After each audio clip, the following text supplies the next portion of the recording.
ॐ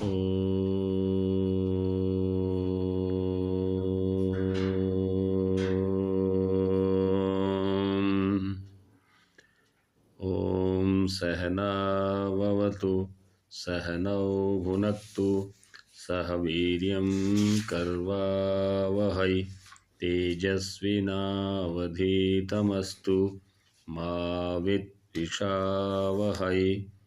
ओम शांति शांति शांति। उपनिषद की श्रृंखला में कठोपनिषद की 7 कक्षाएं हम सुन चुके हैं। 7वीं कक्षा के अंत में हमने देखा था कठोपनिषद के पहले अध्याय की 3री वल्ली और उसका 11वां मंत्र हमने देखा था। महत परम अव्यक्तम अव्यक्तात् पुरुष परः पुरुषा न परम किंचित सा काष्ठा सा परागति ही। कि महत से परम जो है वो अव्यक्त है और अव्यक्त से परे पुरुष है और पुरुष से परे और कुछ नहीं है। पुरुषात् न परम किंचित पुरुष से आगे और कुछ नहीं है। यानी पुरुष जो है परमात्मा जो है या शुद्ध आत्मा जो है वो परम गति है, अंतिम काष्ठा है, उससे आगे और कुछ नहीं है। ऐसा हमने पिछली कक्षा में देखा था। अब इससे आगे का प्रसंग आरंभ करते हैं। 12वां मंत्र। एषा सर्वेषु भूतेषु गूढ़ोत्मा न प्रकाशते दृश्यते तु अग्र्यया बुद्ध्या सूक्ष्मदर्शिभिः। ऐसा सर्वेषु भूतेषु गूढ़ात्मा न प्रकाशते। ये सब प्राणियों में, सब भूतों में छिपा हुआ जो ये आत्मा है ये प्रकाशमान नहीं होता, ये दिखाई नहीं देता, अर्थात ये प्रकट नहीं होता। दृश्यते तु अग्र्यया बुद्धिया सूक्ष्मदर्शी भी। जो जिनकी बहुत सूक्ष्म बुद्धि है उनको सूक्ष्म बुद्धि के द्वारा ही सूक्ष्मदर्शी से, जैसे कोई बहुत जो सामान्य आँख से जो चीज़ दिखाई नहीं दे वो सूक्ष्मदर्शी से जैसे दिखाई देती है, वैसे ही जो अनुभव संपन्न जो पुरुष हैं, जो व्यक्ति हैं, और जब उनकी बुद्धि शांत होती है, यानी पहले तो वो शास्त्रों से और अपने स्वाध्याय से और अपने साधना से, अपने ध्यान से अपनी बुद्धि को इतना सूक्ष्म कर लेते हैं कि वो कुछ भी समझने में, जो समझने योग्य बातें हैं उनको समझने में उनको कभी कोई परेशानी नहीं होती। और फिर उस बुद्धि के द्वारा उस आत्मा को, उस परम वस्तु को जानने का अभ्यास करते करते वो वस्तु जानने में आती है। तो कहते हैं कि दृश्यते तु अग्रे। दृश्यते मतलब देखा जाता है। देखा जाना ये एक उपलक्षण है। देखा जाना इंद्रियों का एक उपलक्षण है। इंद्रियों की पकड़ में तो वो आत्मा नहीं आता, लेकिन इंद्रियां जब शांत होती हैं, यदा पंचावतिष्ठन्ते ज्ञानानि मनसा सह बुद्धिश्चैन विचेष्टति ताम आहु परमाम गतिम। तो परागति जो है सबसे उत्कृष्ट जो गति जो है इस जीवात्मा की तभी होती है जिसकी 5 इंद्रियां शांत होती हैं, 6ठा मन भी शांत होता है और बुद्धि भी कोई चेष्टा नहीं करती। अर्थात वो वस्तु है तो बुद्धि से परे, परंतु सूक्ष्म बुद्धि के द्वारा उसको जाना जा सकता है। फिर आगे कह रहे हैं कि उसकी प्राप्ति का उपाय वो कैसे है। तो कहते हैं कि यच्छेत वांगमनसि प्राज्यः तद यच्छेत ज्ञाने आत्मनि ज्ञान आत्मनि महति नियच्छेत तद यच्छेत शांत आत्मनि। 13वां मंत्र कह रहा है कि यच्छेत वांगमनसि, वाणी को मन में नियत कर दें, अर्थात वाणी को मन में ले जाकर ठहरा दें, रोक दें। यानी वाणी को मन के हवाले कर दें, अर्थात वाणी से कोई भी कार्य करना बंद कर दें और मन में ले जाकर उसको ठहरा दें। और प्राज्य लोग हैं, अर्थात जो शास्त्रीय ज्ञान के जो जाता है उनको कह रहे हैं प्राज्य। प्राज्य माने जो शास्त्र ज्ञान से ये जानते हैं कि ये जो सांख्य आदि के जो विषय हैं कि उस परम आत्मा से सबसे पहले अव्यक्त प्रकट होता है, अव्यक्त से फिर महत्त्व प्रकट होता है, महत्त्व से फिर जो है अहंकार प्रकट होता है, अहंकार से फिर 11 इंद्रियां, और 5 तन्मात्र सूक्ष्म भूत जो हैं वो प्रकट होते हैं, और फिर उनसे 5 सूक्ष्म भूतों से 5 स्थूल भूत बनते हैं, और फिर उनसे ये सारा संसार बनता है। इस प्रकार के तत्व का जो जानने वाला है उसको कह रहे हैं प्राज्ञ। तो ऐसा जो प्राज्ञ व्यक्ति है वो यच्छेत वांग मनसी, वाणी को मन में रोक दे, और तद यच्छेत ज्ञान आत्मनि, और फिर उस मन को बुद्धि में जाकर रोक दे। ज्ञान आत्मा मानी बुद्धि, और ऐसी बुद्धि जो स्वयं को जान रही है। यच्छेत तद यच्छेत ज्ञान आत्मनि, उस मन को फिर जो है वो ज्ञान आत्मा में अर्थात बुद्धि में ठहरा दे। ज्ञान आत्मनि महति नियच्छेत, और ज्ञान आत्मा को फिर वो महत बुद्धि में निश्चित कर दे। महत बुद्धि मानी जो समष्टि बुद्धि है। एक तो अपनी व्यष्टि बुद्धि है, और व्यष्टि बुद्धि को फिर समष्टि बुद्धि में ले जाकर ठहरा दे, रोक दे। ऐसा विचार करते करते बुद्धि वहाँ जाकर रुक जाए, और फिर उस महत को भी फिर जो है वो तद यच्छेत शांत आत्मनि, फिर शांत आत्मा में वो उसको ठहरा दे। इस प्रकार की विधि से जो उपासना करता है उसके लिए फिर कह रहे हैं कि वो फिर क्या करे, फिर उसको कैसा होगा, क्या करना चाहिए। तो कह रहे हैं मृग तृष्ण रज्जु और आकाश के स्वरूप का ज्ञान होने से जैसे मृगजल रज्जु सर्प आकाश आदि का मालिन्य का बाद हो जाता है, उसी प्रकार मिथ्या ज्ञान से प्रतीत होने वाले समस्त प्रपंच यानी नाम रूप और कर्म, इन तीनों को जो क्रियाकारक और फल रूप ही हैं, ऐसा जानकर स्वात्म तत्व के यथार्थ ज्ञान द्वारा पुरुष अर्थात आत्मा में लीन करके मनुष्य स्वस्थ प्रशांत चित्त एवं कृत्य हो जाता है। क्योंकि ऐसा है इसलिए उसका साक्षात्कार करने के लिए क्या करना चाहिए। उत्तिष्ठत जागृत प्राप्य वरान निबोधत क्षुरस्य धारा निशिता दुरत्यया दुर्गम पथस्तत् कवयो वदन्ति। 14वें मंत्र में कह रहे हैं उत्तिष्ठत जागृत, उठो हे अज्ञान से पीड़ित अविद्या से ग्रस्त जीवात्मा, उठो और जागो, अर्थात अज्ञान की निद्रा से जागो। हे अविद्याग्रस्त लोगो, उठो और जागो। प्राप्य वरान निबोधता, और श्रेष्ठ पुरुषों के समीप जाकर ज्ञान प्राप्त करो। प्राप्य वरान निबोधता, जो पहले से ही जाने हुए जो लोग हैं, जो विद्वान लोग हैं, उनसे आप जाकर और परम तत्व का ज्ञान प्राप्त करो। क्षुरस्य धारा निशिता दुरत्यया, जिस प्रकार छुरे की धार तीक्ष्ण और दुस्तर होती है, क्षुरस्य धारा निशिता दुरत्यया, यानी जिसको पार करना बहुत कठिन कार्य है, ऐसी जो दुरत्यय जो है वो दुर्गम पथस्तत् कवयो वदन्ति, और कहते हैं कि ये जो आत्मा का जो मार्ग है, ये तत्वज्ञानी लोग उस मार्ग को वैसा ही दुर्गम बतलाते हैं। दुर्गम पथस्तत् कवयो वदन्ति, तो सबको इसके लिए प्रयास करना चाहिए। उठो माने उठकर प्रयास के लिए अपने आप को तैयार करो। हम जो है अज्ञान निद्रा में, अविद्या की मोह की निद्रा में पड़े पड़े सोते ही ना रहें, हम उठें और इस अज्ञान निद्रा से जागें और महान पुरुषों के पास जाकर उनसे ज्ञान प्राप्त करें। इसके बिना कोई और रास्ता नहीं है, क्योंकि ये रास्ता बहुत ही कठिन है। ऐसा बता दिया कि क्षुरस्य धारा निशिता दुरत्यया, जैसे छुरे की धार पर चलना बहुत कठिन होता है, कठिनता की अंतिम सीमा तक कठिन होता है, ऐसे इस मार्ग को, ऐसा कवि लोग अर्थात बुद्धिमान लोग, ज्ञानी लोग, ऐसा लोग कहते हैं कि ये पथ जो है, ये रास्ता जो है बहुत दुर्गम है। तो ऐसा करने के लिए, ऐसा करके अब उसका स्वरूप बता रहे हैं। निर्विशेष आत्मज्ञान से अमृत तत्व की प्राप्ति कैसे होती है। तो कह रहे हैं अशब्दम अस्पर्शम अरूपम अव्ययम तथा अरसम नित्यम अगंधवच्चयत् अनाद्यम अनंतम महत परम ध्रुवम निचाय्य तन मृत्यु मुखात प्रमुच्यते।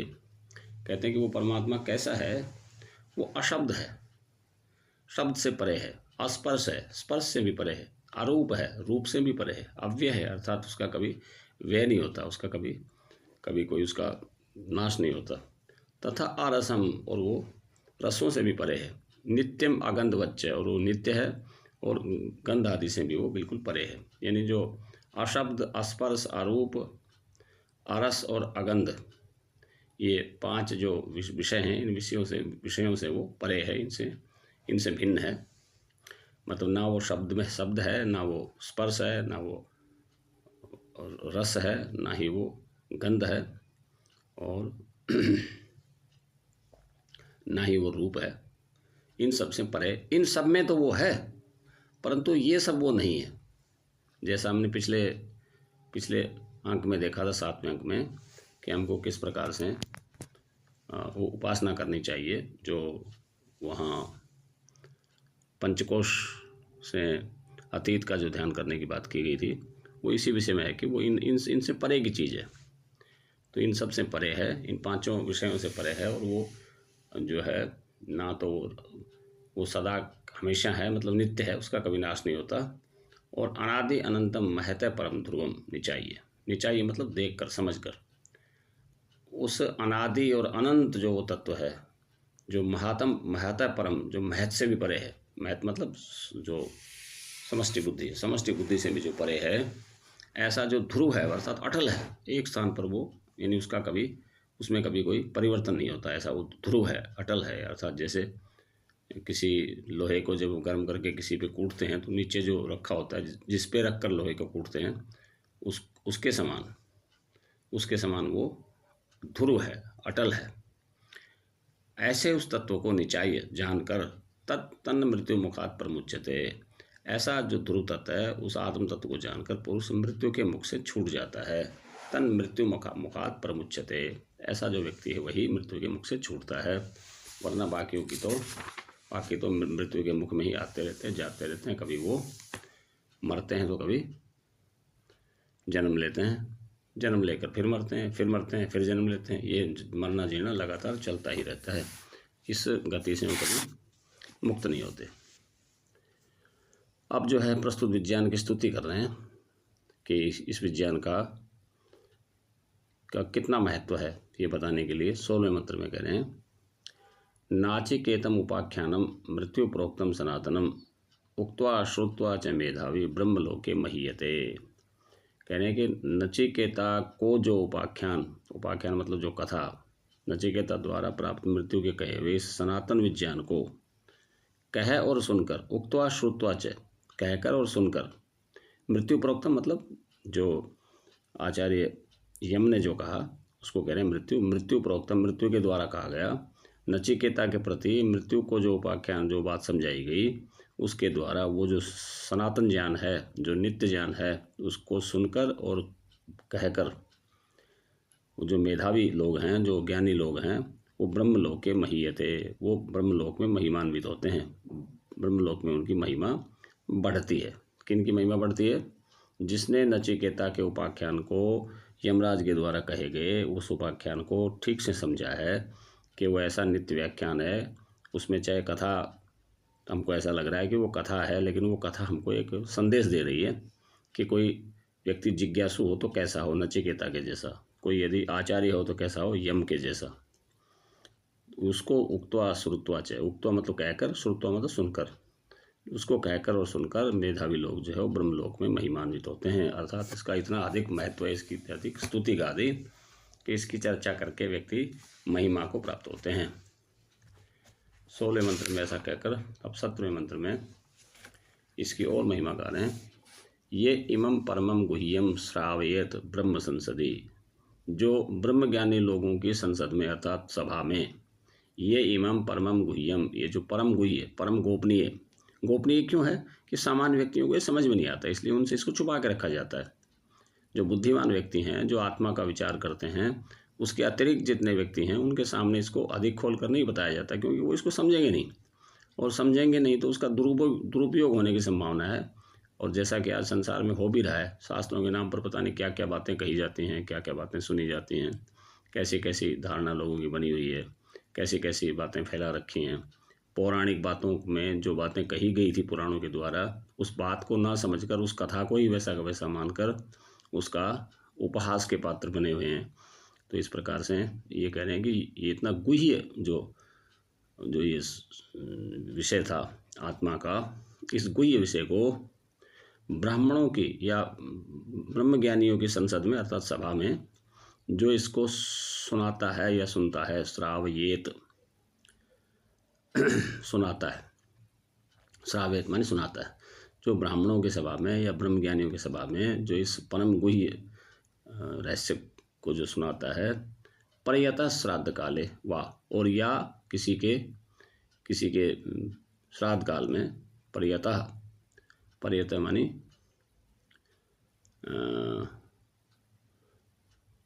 प्रयतः, प्रयतः शब्द का क्या अर्थ किया इन्होंने, देखता हूँ।